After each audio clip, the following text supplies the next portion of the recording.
forming the next generation of young people who are going to be the next electorate. They will be the ones who will say, at one point in my life, somebody stood in front of me and said, I can do it. I have an obligation for responsibility, and I must get that done. And I think that scared and terrified much of America, because we know when that happened before with Martin Luther King, and he had a dream, that people started a movement around that. It instilled in people something we'd never seen before. So I have always loved Jimmy Carter, and he was absolutely right when he said that this is a question about racism. But I want to take a step back, and I don't want to ask if we are really a post-racial society. I would really rather ask, do we need to be a post-racial society? I mean, I think part of the question here goes to the definition. What are we missing by giving up being a post-racial society?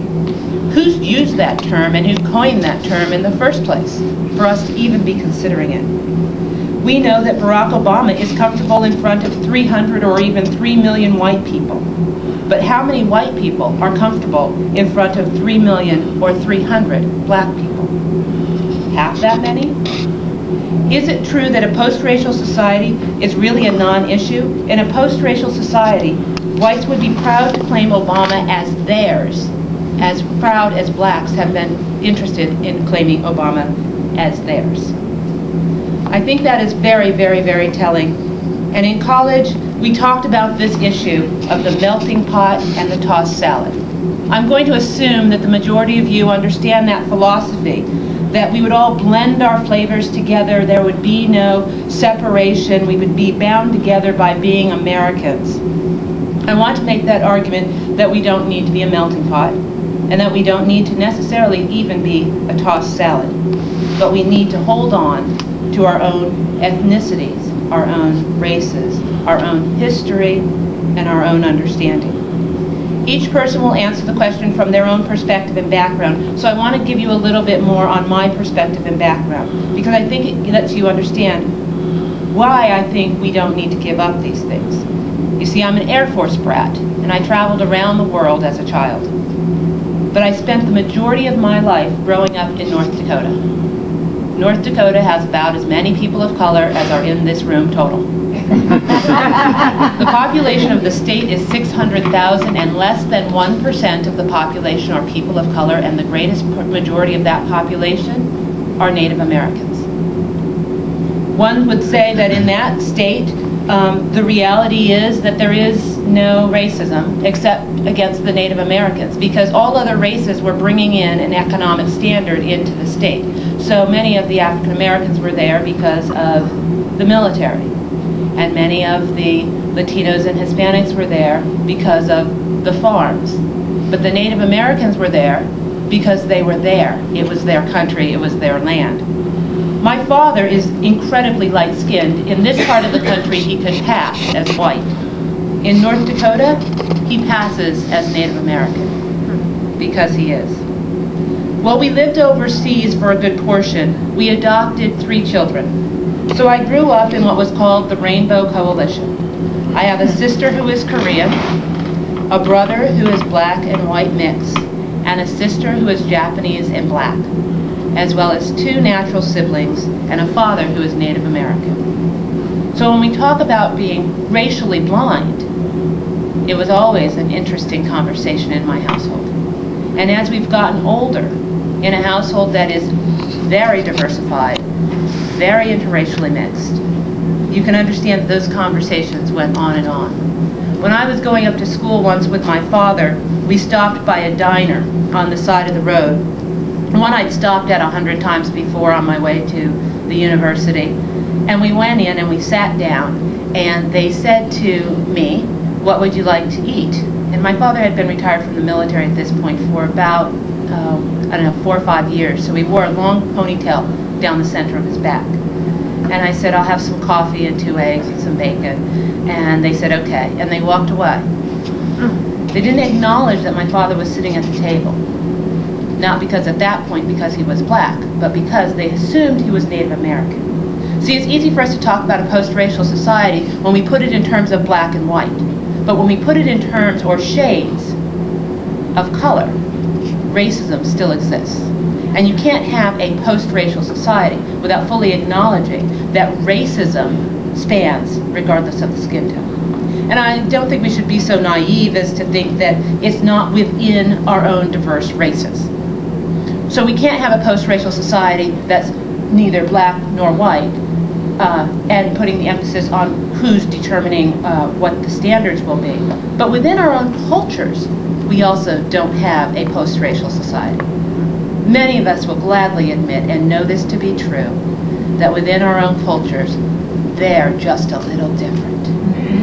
We've got the islanders, we've got the northerners, we've got the southerners, right? We've got the mixed breed. And boy, I will tell you, if my husband had walked into his mother's house with a white woman on his arm, there would have been a whole nother set of conversations. We know that racism is not just existent in the society as we want it to be looking on TV, but we know that it happens.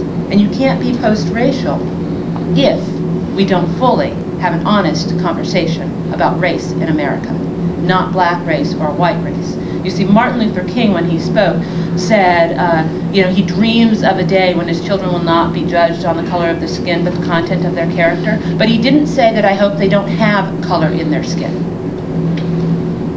And so I think it's really important that we understand that. I stand before you as a person of color and as a woman, as the ED Executive Director of the state's leading force and voice on women's issues. I am usually called to talk about a variety of women's issues, anything from advancing women in economic security, to health and safety, to eliminating gender discrimination. So when I got this opportunity to speak about race, I have to tell you, I was keenly excited. In my position as the executive director, I get no political voice. So you can well imagine that at a time when we had a woman, an African American running for office, I could not publicly speak about the position that I might want to talk about. If I talk about silencing of America when you've worked for the ACLU, that was quite an interesting component. But I am aware, keenly aware, of the intersection between gender and race. I don't get to ignore it. I oftentimes walk into the room and am the only one, whether it be a woman or a person of color. That is what it is. But society has decided that they don't want to be post-racial because they always pit, quote-unquote, minority against minority. In fact, we still claim them to be, quote-unquote, minorities. If you are a woman, you're in the majority population, but you're considered a minority. We still don't represent fully across the board. And if you are, quote, a minority, if you total all those numbers, you are again the majority. So it really doesn't make any sense where that is coming from. I was often asked during this election, and there was a whole bunch of discussion going on about whether women, African American women, would vote for Obama because he was black, or whether they'd vote for Clinton because she was a woman, or whether we'd vote for Palin because she was a woman, whether we would, what we would be doing. And it was a constant and ongoing conversation, but nobody really got to the conversation about what we are voting for. See, we will be a truly post-racial society when all people are equally assessed for their skill sets and not for the color of their skin. But we know that doesn't happen, because if you pay attention to what's happening on the news, we find out, we know all about what's happening on the news in terms of crime by race. We assume continually that criminals, unless otherwise told to us, are not white. So I hate to point out the most obvious, but the incident with the young Yale student who was murdered, when they were talking about describing the gentleman, dare we call him that, the perpetrator of the crime, they never referred to him as a white man. Never. Never referred to him as a young white man.